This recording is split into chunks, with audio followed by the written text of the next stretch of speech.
जय माता दी। आप सभी भक्तजनों को, आप सभी दर्शकों को आज की दूसरी नवरात्रि की हार्दिक शुभकामनाएं। जैसा कि आप सब लोग जानते हैं कि शरद नवरात्रि का आरंभ हो चुका है। आज ब्रह्मचारिणी माता की पूजा हो रही है पूरे विश्व में और लोग बड़े ही खुशी के साथ इसकी पूजा अर्चना आराधना कर रहे हैं। हम माता के 9 रूपों का ध्यान करते हैं, माता के 9 रूपों की सेवा करते हैं। ब्रह्मचारिणी माता, जब हमने आपको पहले भी कथा में बताया कि जब सती माता ने अपना शरीर त्याग दिया था तो माता ब्रह्मचारिणी का अवतार हुआ था। माता ब्रह्मचारिणी यानी कि तपस्या करने वाली, जिन्होंने हजारों वर्ष तक भगवान शिव की आराधना करके भगवान शिव को प्राप्त किया। इस शरद नवरात्रि में माँ दुर्गा ने 9 दिन और 9 रातों तक महिषासुर के साथ युद्ध किया। अगर माँ चाहती तो उसको क्रोध भरी दृष्टि से भी देखकर उसका वध कर सकती थी, लेकिन माता ने ऐसा नहीं किया क्योंकि माता एक नई लीला रचाना चाहती थी। जब महिषासुर ने ब्रह्मदेव से तपस्या के द्वारा वरदान प्राप्त कर लिया और कहा कि जब ब्रह्मदेव जी प्रकट हुए तो ब्रह्मदेव जी से कहा कि मुझे इस संसार में किसी के हाथों मेरी मृत्यु ना हो। तो ब्रह्मा जी ने कहा कि जो जन्मा है सो जरूर मरेगा। लेकिन महिषासुर के चेहरे पर मुस्कान आई और हाथ जोड़कर बोले कि हे प्रभु, मैंने तो जन्म नहीं लिया, मैं तो प्रकट हुआ हूं। ब्रह्मदेव ने कहा कि हे महिषासुर, मैं जानता हूं कि तुम प्रकट हुए हो, परंतु इस संसार में जब भी किसी का जन्म होता है तो उसकी मृत्यु भी साथ ही लिख दी जाती है कि इतने समय तक तुम्हें इस संसार में रहना है। जब तुम प्रकट हुए थे तो उस वक्त भी तुम्हारी मृत्यु निश्चित हो चुकी थी, इसलिए कोई और वर मांगो। हम इस बात को का थोड़ा सा निर्णय करेंगे। जब महिषासुर ने वरदान मांगना चाहा तो कहा कि हे ब्रह्मदेव, मुझे देव दानव मानव यक्ष गंधर्व राक्षस किसी के हाथों मृत्यु ना हो।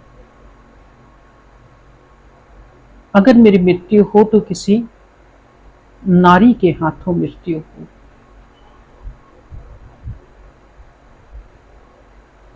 हमारे इस कथा को थोड़ा सा विश्राम देते हैं। हमारे सनातन धर्म में बहुत सारे पुराणों में, बहुत सारे शास्त्रों में बहुत सारी कथाएं बताई गई हैं जिनका हम श्रवण करते हैं।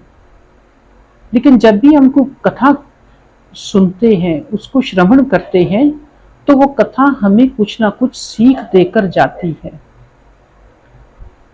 हमें हर कथा से सीख लेनी चाहिए।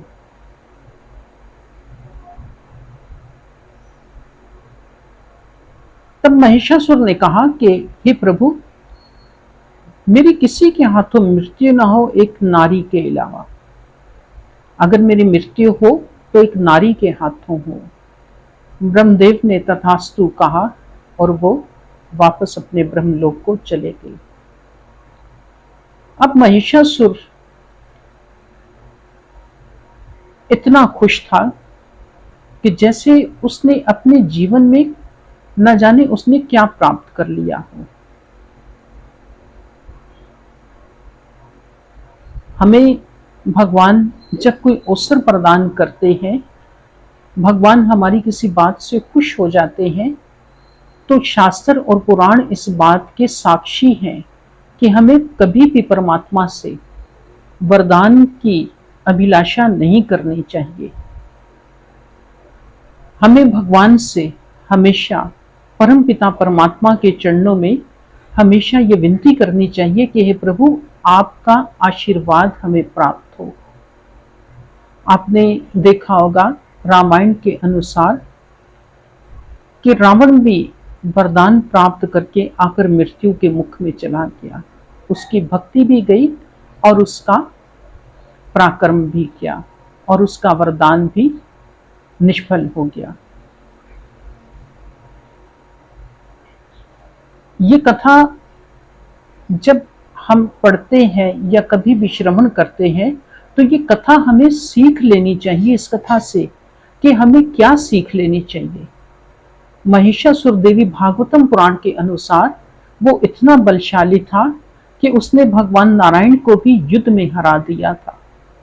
जब महादेव जी उनके सामने आए तो उन्होंने महादेव जी को भी पराजित कर दिया था। इस कथा से हमें क्या सीख मिलती है कि जब भी, जैसे वो एक महिषासुर था, लेकिन आज तो जगह जगह पर महिषासुर बैठे हैं। आज तो बहुत सारे महिषासुर हैं जो एक दूसरे को हमेशा कष्ट पहुंचाने के ही पहुंचाते ही रहते हैं।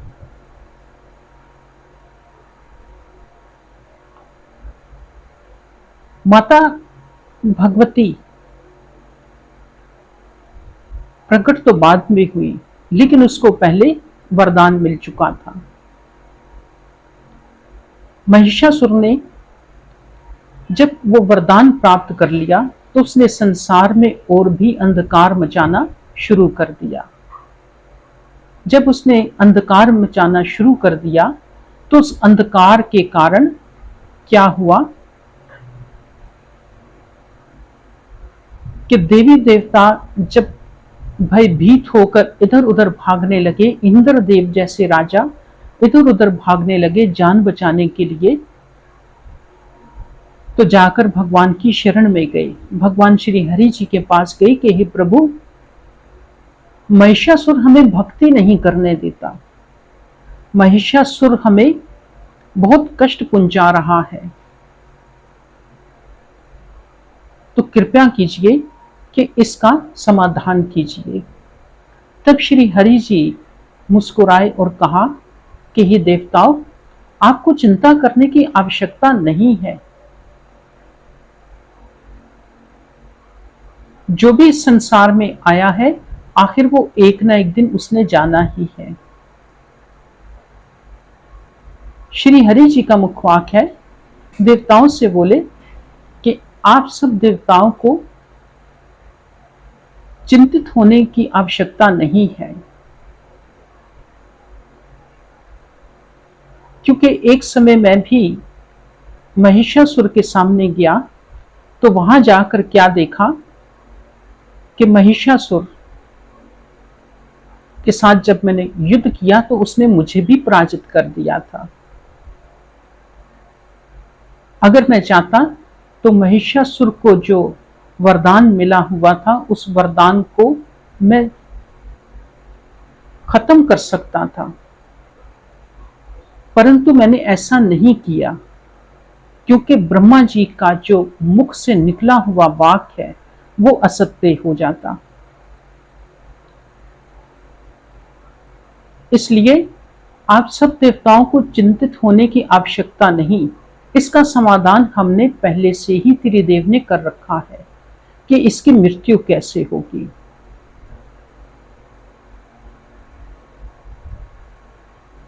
इस शरद नवरात्रि में हमें इस बात से सीख लेनी चाहिए कि क्या हम भी महिषासुर बन रहे हैं। अगर हम महिषासुर बन रहे हैं तो हमें अपने परमपिता परमात्मा जी से अक्षमा याचना करनी चाहिए, क्योंकि एक ना एक दिन हमने इस संसार को छोड़कर अवश्य यहां से चले जाना है। मृत्यु को कोई रोक नहीं सकता। हमें अपने परमात्मा के चरणों में हमेशा इस बात का ध्यान रखना चाहिए।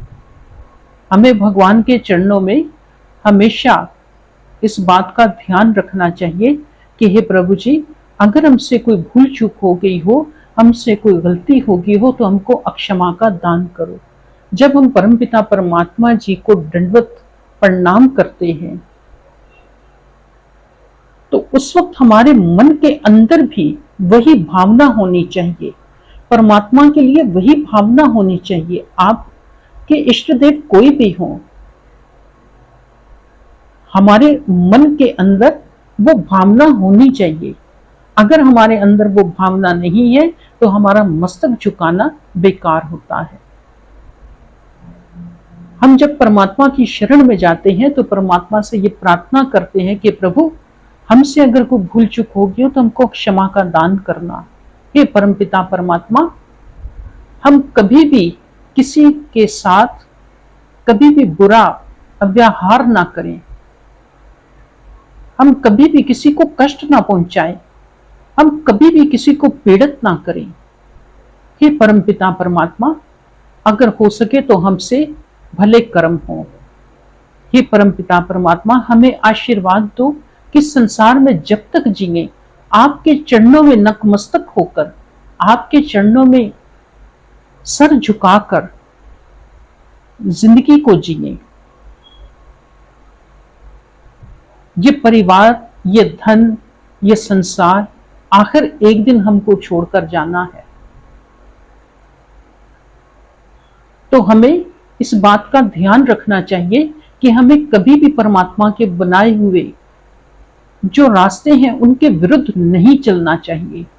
जो लोग परमात्मा के विरुद्ध चलते हैं, जैसे समुद्र से दरिया निकलता है तो वो दरिया से बहुत सारी नदियां निकलती हैं। उन नदियों में से छोटी छोटी रास्ते बनाए होते हैं कि वो पानी खेतों में जाता है, और बाज़-औक़ात ऐसा होता है कि जो पानी किसी खड्डे में पड़ जाता है, गड्ढे में फंस जाता है, तो वो पानी बदबूदार हो जाता है क्योंकि वो अपने परमात्मा से जुदा हो गया। वो दरिया समुद्र से निकला और जाकर उसी समुद्र में मिल जाता है। तो हमें अपने परमात्मा से मिलना चाहिए, हमें इधर उधर नहीं भटकना चाहिए, हमें हमेशा अपने परमपिता परमात्मा जी के चरणों में नमन करना चाहिए। आप सबका बहुत बहुत धन्यवाद जी। आप सबको एक बार फिर इस शरद नवरात्रि की बहुत ढेरों शुभकामनाएं, और देवी भागवतम पुराण से ये कथा की गई है। आशा करता हूँ कि आप सब लोग इससे जरूर लाभ उठाएंगे। धन्यवाद जी। जय माता दी।